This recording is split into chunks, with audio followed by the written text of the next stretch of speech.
샬롬! 하나님이 의인의 기도를 들으신다. 잠언 15장 29절 여호와는 악인을 멀리하시고 의인의 기도를 들으시느니라. 우리가 성경에서 이런 말을 이렇게 볼 때 나 의인인데?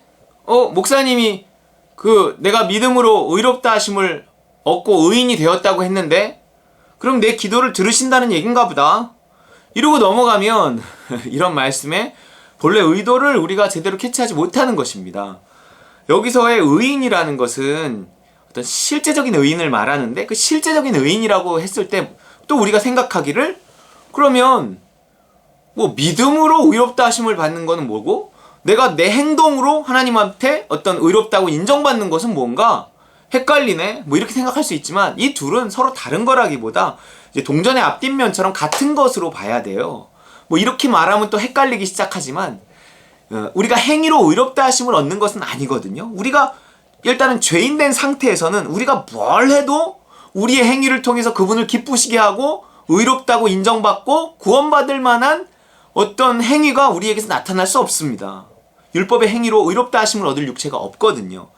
하지만 우리가 믿음으로 의롭다 하심을 받는 것이 맞아요. 예수 그리스도를 믿음으로 그의 십자가 사건을 믿음으로 그분이 나 대신 나와 함께 죽으시고 부활하셨다는 사실을 믿음으로 말미암아 내가 정말 천국에 가기에 필요 충분 조건을 다 채울 만한 의가 이제 우리에게 전가되었고 이신층의 이제 의롭다고 칭해 주시고 이신득의 그 의로움을 우리가 이렇게 획득했고 충분합니다. 이미 구원은 받았어요. 우리의 신앙 고백만으로도 마음으로 믿어 의에 이르고 입으로 시인하여 구원을 받았어요. 그럼에도 불구하고 성경은 우리를 향해 두렵고 떨림으로 너희 구원을 이루라 하는 차원이 있다는 거죠. 바로 이미 받은 이 구원, 이 이미 받은 구원은 더 완성되고 온전해지고 자라나야 된다는 거예요. 왜냐하면 아직이기 때문에. 이것을 말로써 설명할 수는 없습니다. 삼위일체처럼 그냥 우리가 믿고 받아들여야 되는 거예요. 이미와 아직 사이에 있다는 거예요. 우리의 구원은 이미와 아직 사이. 이게 우리의 구원이에요. 이미 우리는 천국에 갈 만큼 필요 충분 조건을 다 얻었어요. 예수 그리스도의 의로 말미암아 그분의 십자가 사건을 믿음으로 말미암아. 그럼에도 불구하고 이제 우리에게 필요한 의는 무엇인가 하면 그 예수 그리스도의 의를 힘입어서 의롭게 실제로 살아가는 게 필요해요. 이 의라는 것은 성령의 인도하심과 도우심을 따라서 살아가는 순종의 삶을 말합니다. 대단한 어떤 의가 아니에요. 그냥 성령을 따라 사는 삶을 하나님은 대단하다고 보시는 거예요. 내가 순종하는 것을 내가 믿음이 아니라 성령을 의지하지 않고 내 얄팍한 지혜와 나의 타고난 성품과 의지와 이런 걸로 아무리 위대하고 내 몸을 불사르게 내어줄지라도 하나님 앞에 그런 의는 인정되지 않고요. 내가 작은 순종 하나도 나를 십자가에 못 박으며 믿음으로 해낸 일, 그것을 하나님이 의로서 인정하신다는 거예요. 근데 그것은 성령의 인도하심과 도우심으로 했기 때문에 내 의는 아니거든요. 예수 그리스도의 의고 성령님의 의면 의지 내 의는 아님에도 불구하고 하나님은 그것을 내 의로 봐주신다는 거예요. 그래서 그런 어떤 실제적인 의, 성령의 인도하심과 도우심을 따라 사는, 믿음을 따라 사는, 순종하는 실제적인 의가 우리 삶에 나타나고 쌓여갈 때 일단 그때 또한 우리를 향해서 하나님이 의인이라고 말씀하시는 것이 또 있다는 거예요. 이게 실제적인 의인이거든요. 물론 예수 그리스도 십자가 사건을 믿고 고백하는 것만으로도 우리는 의인이 되었어요. 이미 구원을 받았어요. 하나님 보좌 우편에 앉았어요. 하지만 아직 우리는 죄인이고 아직 우리는 죄와 싸워야 되고 아직 우리는 의롭다함을 얻어야 하는 거기로 나아가야 한다는 거예요. 이미만을 너무 강조하면 성경의 한쪽만을 보는 거예요. 또 그렇다고 아직만을 너무 강조하면 이게요. 사람을 무섭게 하고 사람을 노예화하고 이 아직을 너무 강조하다 보면은 행위구원론자 이렇게 빠져버릴 수 있어요. 그러나 행위구원론자가 이단이라면 이미 믿음으로 이미 구원을 받았으니 우리의 행위는 더 이상 필요 없다라고 너무 강조하는 것도 잘못하면 이단 될 수 있습니다. 왜냐하면 성경에 둘 다가 나와 있거든요. 이게 중세 카톨릭이 너무 이제 행위구원론적으로 가버리니까 그에 대한 반발로 종교개혁을 하면서 오직 믿음으로 뭐 이걸 너무 강조한 거예요. 그 행위에 대한 반발로 나왔기 때문에. 하지만 이 두 가지 다 어느 것 하나 우리가 소홀히 여겨서는 안 됩니다. 그럼에도 불구하고 행위가 중요하다고 할 때 그 행위라는 건 우리의 행위는 아니라는 거예요. 믿음을 기초로 성령의 인도하심과 도우심을 따라서 살아가는 순종의 삶을 말하는 거지 내 의는 어느 경우에도 아닌 거죠. 그러나 우리가 정말 순종이 될 때는 그 의를 하나님이 우리의 의로 인정해 주실 뿐만 아니라 그 의를 통해서 우리는 점점 달아나고 하나님이 더 인정하심을 받고 그런 의가 쌓여갈 때, 실질적인 의가 쌓여갈 때 하나님은 우리의 기도를 더 잘 들어주시는 겁니다. 그때 이 여호와는 악인을 멀리하시고 의인의 기도를 들으신다 하는 말씀이 그런 데에 적용이 돼야 되는 거예요. 아, 내가 예수 믿었지만 악인처럼 살아서는 안 되겠구나. 악인처럼 살 수도 있겠구나. 내가 아무리 칭의, 득의 했다 하더라도 나는 악인으로 하나님 앞에 인정받을 수도 있다. 나는 나와 함께 나의 기도를 드리겠다. 나와 함께 나의 예배를 하나님께 드리겠다.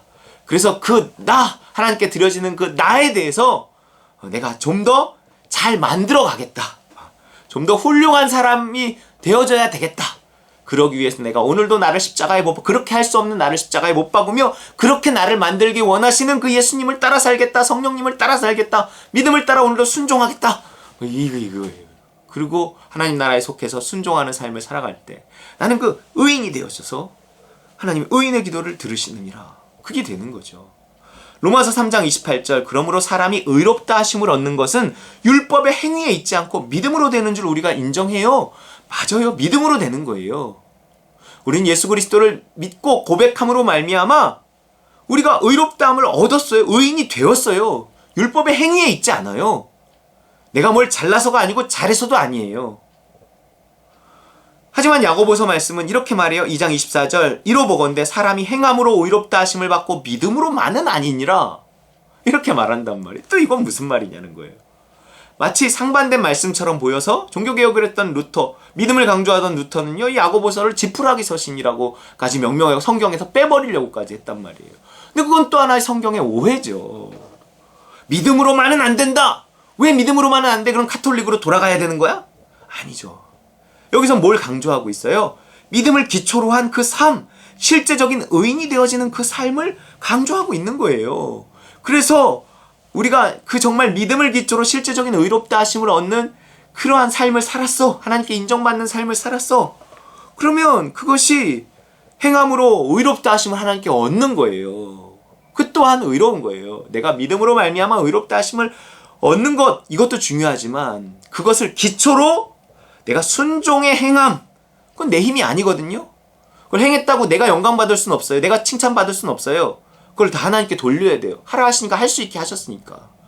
그런 식의 행함이 우리 삶에 있어야 우리의 믿음이 증명이 돼요. 내 자신한테도, 사람들 앞에도, 하나님 앞에도. 아, 행함으로써 네 믿음이 증명된다. 이런 거예요. 그러면서 이 행함이 믿음과 함께, 기초가 되는 믿음과 함께 일하면서 우리의 믿음이 더 온전케 된다. 이러는 거죠. 야고보서 2장 21절 우리 조상 아브라함이 그 아들 이삭을 제단에 바칠 때 행함으로 의롭다 하심을 받은 것이 아니냐? 물론 아브라함은 그 이전에 갈 바를 알지 못하고 뭐 자기 그 고향과 친척 아비 집을 떠나고 뭐 이런 모습 속에서 하나님한테 믿음으로 의롭다 하심을 얻었죠. 하지만 그건 믿음의 출발이에요. 이미 얻었지만 하지만 하나님 앞에 그가 다시 한번 인정받았던 것은 언제냐면 행함으로 그 믿음이 증명되었을 때, 그 아들 이삭을 바쳤을 때 하나님 이제야 네가 나를 사랑하는 줄 내가 알았다. 이렇게 하면 또 한 번에 이게 인정이 있단 말이에요. 그럼 앞에 인정 반, 뒤에 인정 반 50% 50%냐? 그런 개념으로 설명할 수는 합쳐서 100%냐? 그러면 이런 두 번째 인정이 없이는 앞에 첫 번째 인정만으로는 구원을 못 받느냐? 뭐 이렇게 자꾸 논리적으로 이렇게 따지기 시작하면 이것은 굉장히 어려운 문제고 해석이 불가능한 문제고요. 우리는 첫 번째 믿음만으로도 필요 충분 조건을 다 갖춘 임이지만 그러나 우리는 어느 때든지 아직이라는 생각을 가지고 우리의 구원을 완성한다? 혹은 우리의 구원을 증명한다? 뭐 이런 개념으로 우리의 구원을 두렵고 떨림으로 이루어 가야 돼요. 그 믿음을 따라 사는 삶을 통해서. 내가 이미 구원받았지만 아직 구원받은 것은 아니라 이미 나를 구원시킨 이 믿음, 그 믿음이 나의 오늘을, 예수를 그리스도로 고백하게 나를 인도했던 그 믿음이 오늘도 나를 예수가 그리스도인 삶을 살도록 나를 인도하고 있다. 이거를 인정하고 그렇게 구체적으로 그 믿음을 따라서 살아야 돼요. 제일 처음 나로 하여금 예수가 그리스도라고 고백하게 했던 그 믿음이 있거든요. 거짓말한 건 아니잖아요. 우리 영해 주시는 그 확신과 믿음, 그걸 따라 신앙 고백을 했단 말이에요. 그때도 행함이 있었어요. 그런 어떤 믿음과 행함이라는 것이 우리 신앙의 출발인데 그것이 우리 삶에 매일매일 나타나야 돼요. 그 하나님이 어디 가셨나요? 아니에요. 여전히 살아계세요. 그래서 오늘도 우리가 나를 십자가에 못 박고 성령을 구할 때, 인도하심과 도우심을 구할 때, 하나님 나라에 속해 살기를 구할 때, 하나님 나라를 구할 때, 십자가와 성령의 복음을 내가 구할 때 오늘도 그 믿음이 생겨요. 마음에 어떤 선택의 순간마다. 그럼 그 믿음을 따라 내가 선택하고 순종하는 것으로 신앙을 다시 한번 고백하는 거죠. 그러면서 우리의 믿음이 자라나는 거예요. 온전케 되는 거예요. 그러면서 구원받는 것입니다. 이미 구원받았지만 아직 구원받지 않았다는 생각으로 항상 우리가 영적인 긴장감을 가지고 우리의 구원을 이루어가는 저와 여러분 되시기를 주의 이름으로 축원합니다.